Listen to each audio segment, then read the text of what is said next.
Hi guys. Don't laugh, okay?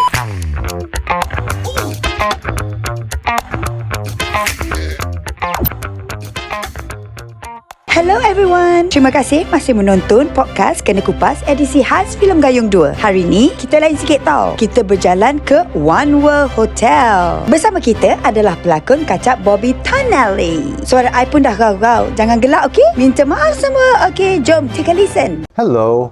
Hi. Hi, how are you? I'm not well, not so well, but I'm still gonna ask you some questions, okay? Okay. Okay, Bobby. You've done several Hollywood movies in the US. How did you get into acting and how did you land in Singapore?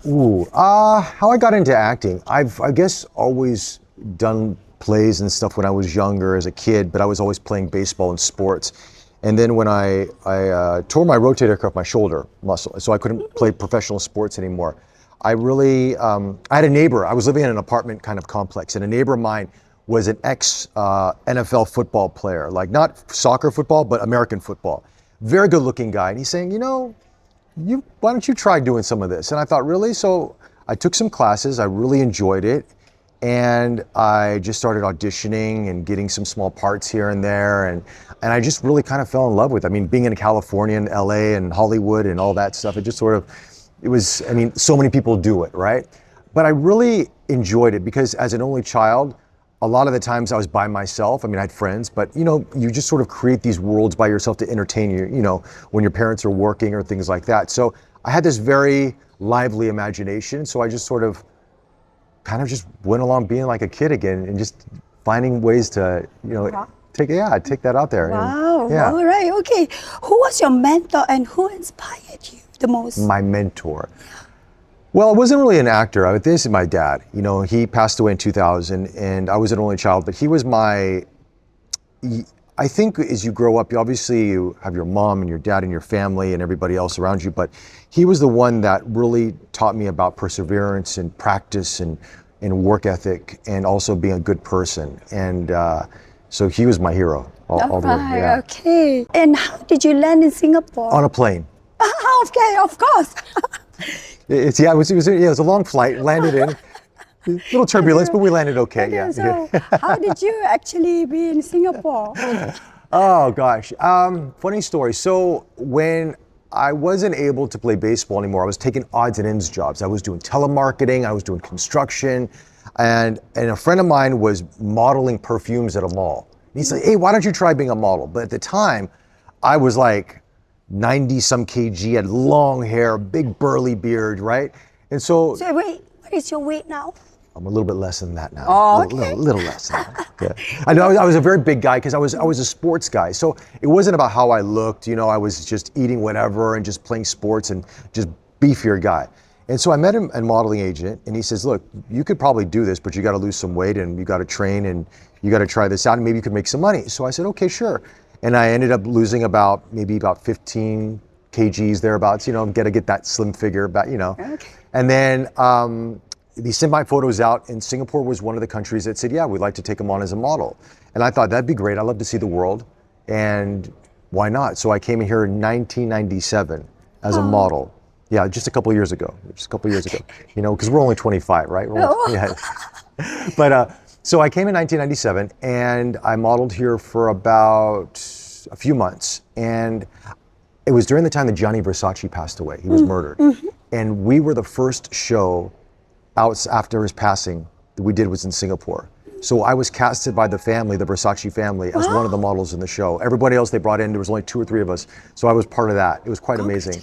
Yeah. And then that's how I landed in Singapore. But I left and I came back in 2004 to shoot a feature film here called Cages. And that was starring Tan Keng Hwa, Mako Iwamatsu, who was the first Asian nominated for an Academy Award back in the 1960s, I think for Sand Pebbles. And so we did a film in Singapore. I left and I came back in 2007 to do promotion on that film and I decided to give it a shot and stay here. All right, okay. You're also quite the tech reviewer on YouTube with lots of followers. Do you like being a content creator or do you prefer acting? Well, I mean, acting is my first love. I mean, content creation is an extension of kind of what I do. And I think nowadays as actors and as people in media, we have to know so many different aspects of, being behind the camera, in front of the camera, knowing audio, knowing all these things. And so I've always been a fan of tech for many, many years. And so I just took that knowledge and that passion and I made it into some sort of like a channel and been able to talk to people and create content, and I love it. So acting is my first love because I love that creativity of creating a character. But I also love sharing knowledge and those experiences with people as well. So it's kind of fun. I mean, they're not hand in hand, but they're the same. But the great thing about content creation, I can tell you this, is when you're on set as an actor, if you know what the camera man is doing, or what the DP is doing, what the lighting person is doing, and you understand their jobs, and because I review these products I do, helps me build a relationship on set. So this helps them to get their shots that they need, but helps me understand what they need from me. Okay. So it's a team effort altogether. So it's great to understand what everybody does on set. And I think as an actor, it's very important. It's not just about us, it's about everybody together. Right, okay. So what genre do you prefer? Well, I always play a lot of the bad guys lately, so I mean, I do play romantic roles sometimes. Recently I did a Surya TV series in Singapore, a Malaysia TV series, where I play a father who's divorced from his wife, but our child had a bad accident. There's a little bit of romance in there as well, but I do like romantic parts, but don't get a lot of those opportunities. So now I'm diving in more into the darker, deeper, more violent stuff, which is fun too, because it's learning skills I've never had before. All right, okay. But are you comfortable of being always being offered for the bad guys? I think it really comes down to, is the character unique, or is there something from that experience that I can take as an actor and work and build off of? I mean, it's just a typical bad guy, then it can be a bit, But if there's something like a skill level, like for say Gayong 2, to be able to learn this level of fighting with the master of Gayong, you know what I mean? Like, we're talking The Raid and John Wick and Star Wars. I mean, how good does this get? You know what I mean? It's amazing to have that experience. And also the team, the director, the script as well, how it evolved, and really just taking this, it was fun. It was such a great opportunity. Okay, coming to Gayong, right? How did you get chosen for the role in Gayong 2? I auditioned. So I actually met the director. We actually did a pilot in Singapore for an English series, English show, but never got picked up. So we knew each other then. So I was asked to audition for it. And the role of SP Malcolm then was very different than what is now. Because in the original way that it was written, Malcolm wasn't a fighter. He had somebody else doing all the heavy lifting. Oh. And so it only evolved to where Malcolm becomes this person. So that meant, my audition for SP Malcolm was a little different than it was when I did the movie. But I did the audition, and then about a week or two later, they came back, they said they're interested. And then it was just about scheduling. And then, then they said, you're gonna be doing some fighting and things are gonna change. You're like, okay, cool, let's do it. Okay, but is this your first Malaysian movie? Yes, it is. It's my first Malaysian movie, yeah. I've done Malay TV series in Singapore, but never a Malaysian movie. And I've shot content in Malaysia before. So I did a series for China in Johor called The Contenders. It was based in 1940s Nanyang, about the triads and gangsters. Actually, I shot that about 3-4 months before Gayong, British police officer, corrupt. But not as violent as this one. That one I was a bit more of a softie. I was corrupt because I was thrown into a situation. This one I put it on myself. But I'm like, it's the year of the British police officer in Malaysia. What is this? Okay. Yeah. So do you plan to have more Malaysian movie after this? I would love to. If people like me to be part of it, I would love to, yeah. The police, the British police officer. Anything. Put me in anything. I could be a romantic interest. I'll be whatever. Yeah, I would like to do that. Why not? Let's have a little something like that. Okay, tell us about your character and what were your best moments during the shooting? Well, I can't tell you all the moments in the movie because you probably have seen things that I can't talk about. So SP Malcolm is obviously, in that era, the British in the police force were always higher ranked than the Malays. And I think this was part of the history of it all.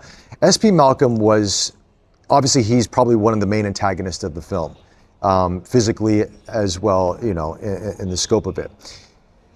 Yeah, he's a bad guy, but the thing about this character is, what I found interesting is there are people in this world that love pain. They love to inflict it and they love to feel it, because it gives them power. because he's the kind of character that put him in a situation he can fight or he can outwit somebody. And I think he's, you know, being in this era of this history of this part of the world, and knowing that there's just so many opportunities that are for the taking, from money through power through everything. But I don't think it's the money that is important to him. It's actually the psychological aspect of being more as power and taking that power from somebody. And he loves that. And I think what we get in that, the sense of his character is early on in the fight pit scene, which there's been some stuff in the trailer. There's a moment where he gets hit hard. Yeah. But then there's a rage that comes through. I think that I shot this part. I don't know if it's in the movie or not. You probably have seen it more than I have. But there's a moment where I remember this happened, and I went down and I had this sand. I rolled my face and I just this rage, and it was pleasure. And that's SP Malcolm. Oh, okay. How was it working with Yayan? Was his choreography difficult for you? It's a dance, but you know he's got a team of people. So he's got his son, then he's got the two other gentlemen with him as well, and they all have a part to play. And it's a dance, and they've choreographed everything. They've designed this whole fight sequence. And I'm not the most flexible guy, so like, you know, originally they wanted me to do a lot of kicks and that, and I said, look, I think SP Malcolm is more of a brawler than someone that does a lot of kicks. So it's more about the fists and the arms and grappling and just punish. So we put a lot of that into the character. And I'll tell you, my first day we rehearsed in a gym. We did about 8 hours of rehearsal of fighting over and over and over. And I think we had a fan, that was it. There was no air conditioning. I tell you, it's the best way to lose weight. You will lose so much weight with these guys. That's why Gayong is so thin. Oh, yeah, exactly. He's so lean because they just do this all the time. I lost so much weight. I was lean. I was like, can eat whatever I want after that. No, but I learned a lot because I've never done to that much in that type of choreography at that level. And then understanding how to work with the camera. Because it's one thing to do the fighting, but also knowing the camera angles and knowing, because if you see it as a whole, it can look really fake. But when you see the side angle, this angle coming across, that it looks really real, then the sound and everything. And I understood that because he knows that so well. I mean, he's a master at it. So to learn that aspect of filmmaking, I thought was phenomenal. All right, okay. How do you keep super fit with such a long hours? Well, you know, I don't have a life, so so my interesting the one thing I requested from production, I said, look, I just need to stay where there's a gym. It doesn't have to be fancy. I just need a gym. And I kind of went like Rocky. Got up in the morning, 5:30. I'd go on the treadmill for a half hour. I'd go in the gym, and the gym was outdoors. There was no aircon where I was staying, and I would just sweat. And then I would go and maybe fight train. And then I would go back in the night and I would do more cardio. And I'd watch my weight and I try to just keep doing this over and over again. Because as an athlete, previously, I understand repetition and practice, you build up that stamina. So when you are on set and you're doing a fight scene that can take, you know, like the fight pit scene that we did, I don't know how long it is, it's a few minutes, but we shot like probably 10 hours, right? To keep that type of stamina, you have to be physically fit, you know? And so you just keep that going, that engine going. Yeah. Do you have a certain diet that you follow? Oh, it was ayam, chicken, veggie, egg, beef, repeat.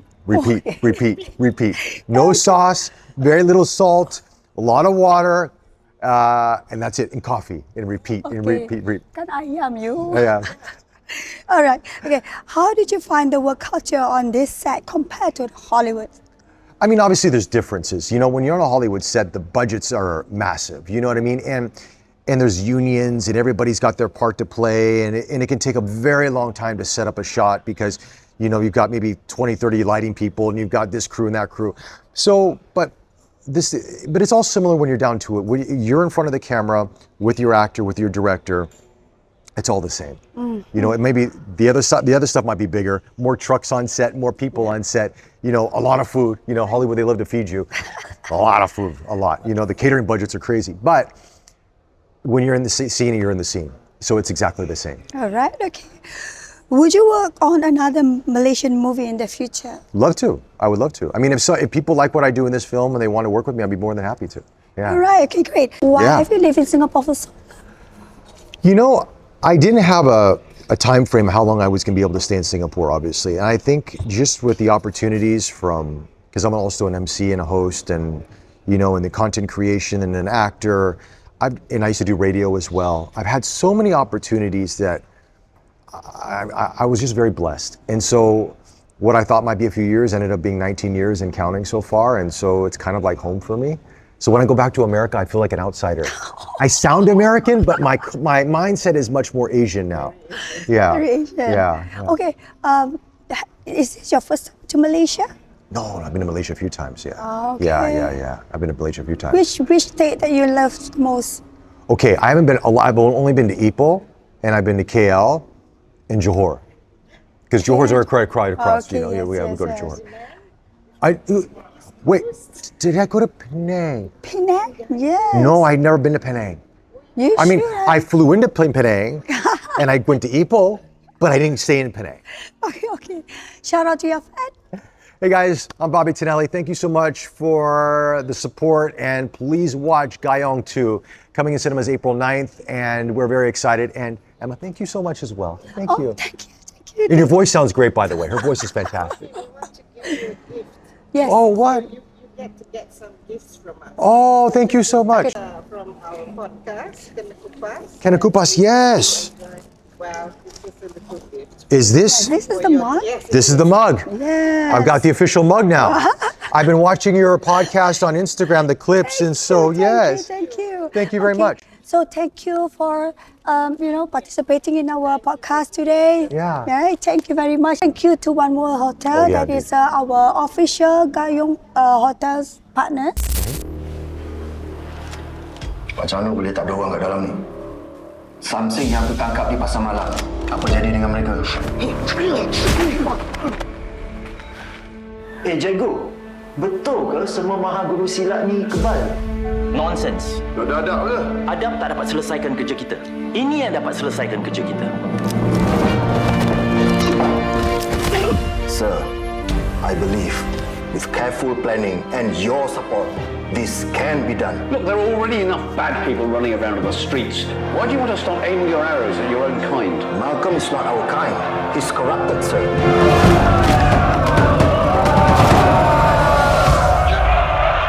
you have any proof yet? No, not yet. Kata abang nak melakukan perkara yang betul. Demi Tuhan. Demi diri kamu.